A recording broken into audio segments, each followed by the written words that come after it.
From bin man to seven-figure property investor, we're here with Conor outside one of his deals. We're going to talk about his story, talk the numbers, and see what he's got going on.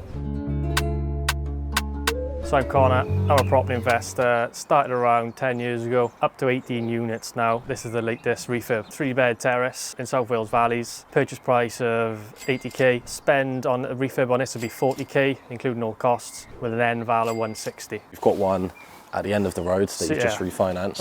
Own number 20 as well. That recently got a refurb valued at 160. Cool, and you're quite confident that this is going to match it as well? Yeah, this will match it. Being a new refurb, may squeeze a little bit more, but should comfortably get a 160, so all money out. Sweet, should we look inside? Yep.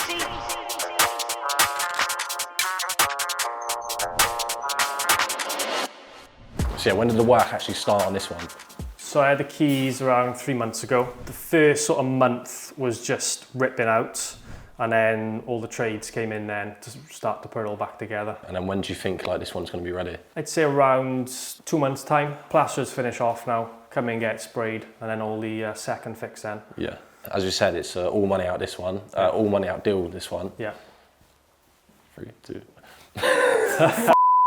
So yeah, as we said, it's all money out deal this one, hopefully anyway. Yeah. And for the viewers, what does that look like? We say like how to get a house for free. What does the buy, refurbish, refinance strategy look like? Very simple really, just basing on these numbers, 80k purchase, 40k refurb, end val of 160, 75% LTV mortgage on the 160, gives you a mortgage of 120, which is exactly what I've spent in total on this, so it's all money out. Yeah, so basically the 120 that you've put in, when you refinance, you're going to pull that 120 back out, and then you can use that pot of cash to just rinse and repeat the process and just build up your portfolio. Yeah, to keep going. And then this one you're just going to hold and just rent out. Yeah, hold this, rent it out. Rent around here is really good. Should get around £1,000 a month with a mortgage of sort of half that, 500 quid. Yeah, so this is one of the 3 bedrooms. As you can see, it's all plastered out now. So obviously the viewers don't know, but you've got an amazing story. So you went from bin man, litter picking, to buying houses. Yeah. Now are you full-time in property? Yeah, full-time as of 2 years ago. Yeah, so maybe break down for the people at home, because that's quite inspirational, sort of what your story is. Yeah. I sort of just not rushing into it really. Build up slowly, sort of bought one house a year for 7-8 years, and then realised that the income was actually sort of matching my income from my job. Yeah. And then that was when I sort of took the plunge then. And ever since then it's just got better and better really.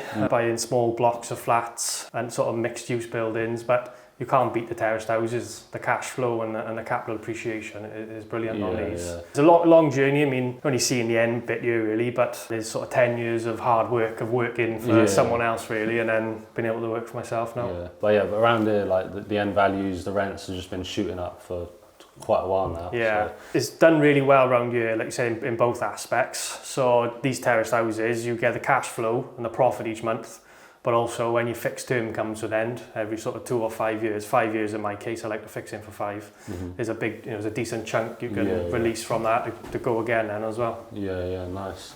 So, I mean, basically what it sounds like to me is don't just try and get rich quick, just get rich for sure, take it slow, take each deal as it comes. Definitely. And then keep growing from there. Yeah, you definitely got to be in property for the long term to reap the rewards. But over the last few years for me, getting sort of a bit of private funding on board has definitely helped. Yeah. And that's just been pretty much from word of mouth. I don't really shout about it on social media. I don't post that much really, just project update. But just word of mouth, friends, family, some.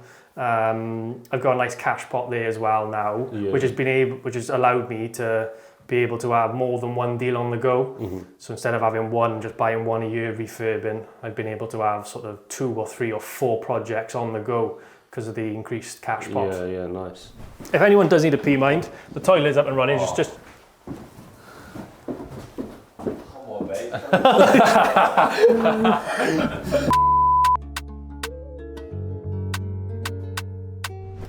So yeah, Conor, cracking deal. How does this deal actually come about? Like, how did you find this one? So this one was in auction, but I think the wonkiness of the house put a lot of people off. So I like buying things local to myself. It's just easier to manage. But yeah, this one was in auction.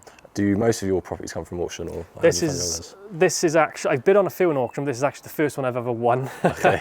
Quite a few of them have just been, as I was building at the start slowly, they were just from Rightmove or Zoopla. They were just sort of just standard with estate agents. And as I progressed then, they've been sort of direct to vendor. I've quite a few with them now. I've bought quite a few from a guy who's retiring. So yeah, they're off market. And what do you do, like for the direct to vendor ones? Like what do? Do you go out leafleting? Do you run ads? Just word of mouth. Word of mouth pretty much. In South Wales Valley, word gets around fast. So if you've got a good reputation and you pay fair prices, then you get recommended. Cool. And what's next? So next, I just purchased a mixed-use building in Ebervale, which is 3 units. I think that's where I'll be going sort of forward now, is trying to pick up the multi-unit blocks. As much as the numbers work great on these terraced houses, I'll never turn one down, but I think be looking for more mixed-use buildings with more units in. Yeah, nice. And where can they find you? On Instagram and Facebook. Company name's Hopkins Property Limited. I've also got a website then as well, hopkinspropertyltd.co.uk. Subscribe.